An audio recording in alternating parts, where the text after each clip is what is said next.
Having just seen one of the most electrifying seasons of all time, ending in a World Series title, it's safe to say we're in a new golden age of Dodger baseball. Not just because of 11 division titles and 2 World Series wins, but because we're getting to see some all-time great players wearing Dodger blue. This got me thinking, just how special is this period in Dodger history?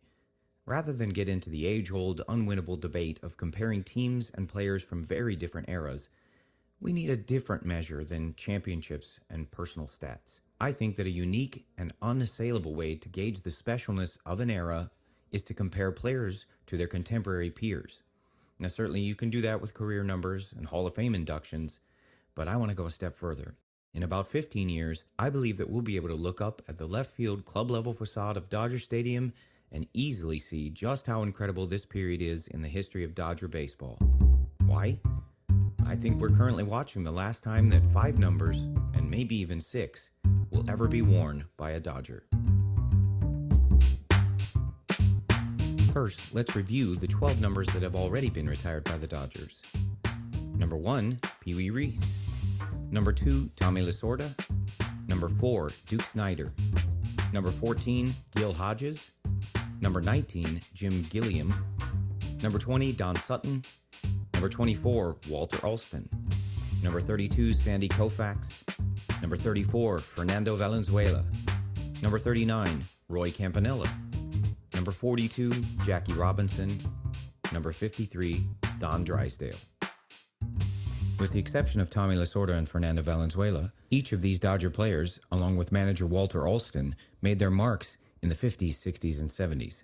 The high mark of Dodger history from the standpoint of watching the greatest players wear blue is unquestionably the period between 1947 and 1965, which of course is also when the franchise won 3 of their 8 World Series titles. Lasorda and Valenzuela are the only retired number Dodgers whose prime years were in the 80s, and there has not been a single number on that facade, except for Hodges 14, which was finally retired in 2022, worn on the field later than 1996. But that's definitely about to change. Here are 5 numbers that will be retired by the Dodgers. The first one is easy, but maybe we've already forgotten. He said it himself. He had nothing to do with the 2024 championship, but how could we possibly lose track of the no doubt should be unanimous first ballot Hall of Fame career of number 22 Clayton Kershaw? Over the past 17 years, we've watched one of the greatest baseball careers ever, which some of us may have taken for granted. Kersh will get to 3,000 Ks in 2025, and hopefully will be able to add another ring or 2 before he's done. Whenever Kershaw decides to hang it up, it will be the last time we'll see a 22 on a Dodger uniform.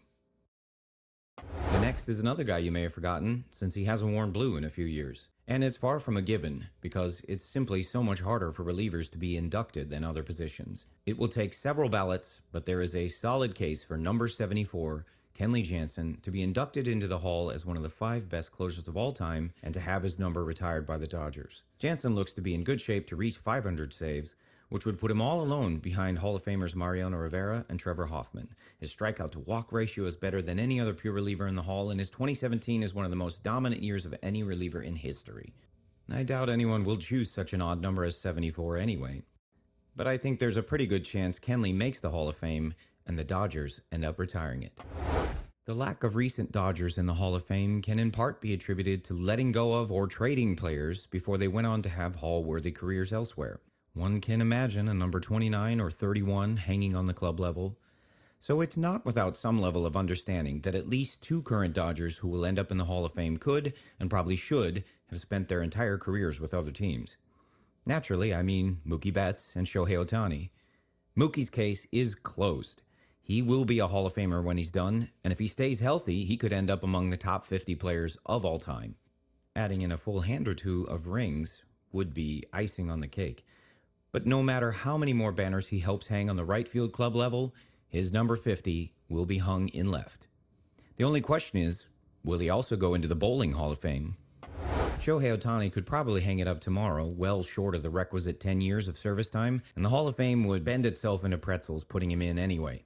Nothing really needs to be said about the greatest player of all time, other than wondering how many more jaw-dropping things he can do. Add a couple Cy Youngs, 600 career home runs, pass Bonds with 8 MVPs. And of course, he has to play several more years in a Dodger uniform to get his number retired. But barring something horrible, there isn't much reason to conclude anything other than that the most impossible miracle of a player will go into the Hall of Fame as a Dodger, and that number 17 will never be worn by anyone else again.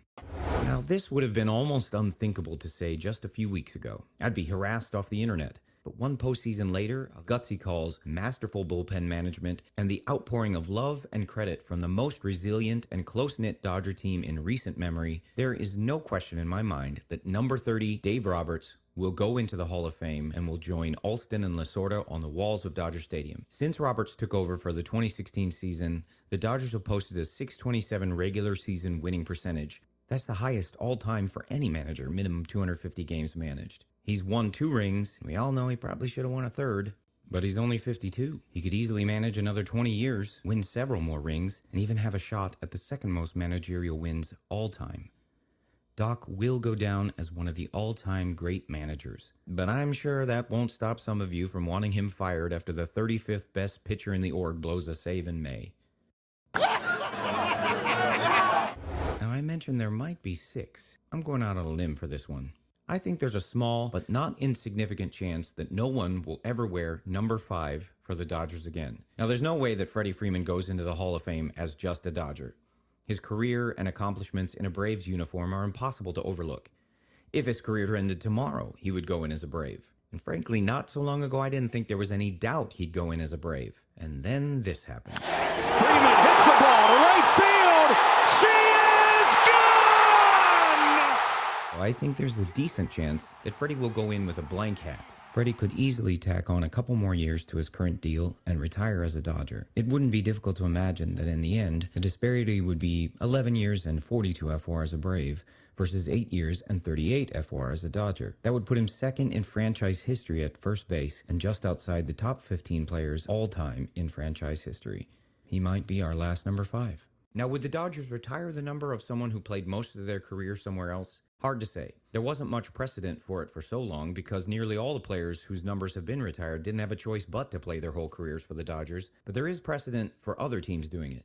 Nolan Ryan's number is retired by 3 teams, and Greg Maddox's number is retired by both the Cubs and Braves. I think with the Dodgers retiring Fernando's number, new standards for retirement are being considered by the front office. One way or another, the Dodgers will not only end their drought of Hall of Fame inductees, they very well could add as many as 6 retired numbers for Dodgers whose primes were in the 2010s and 2020s. By any standard, we're seeing the second golden age of Dodger baseball, not only for the team's accomplishments, but for the sheer number of all-timers who are right now wearing a Dodger uniform.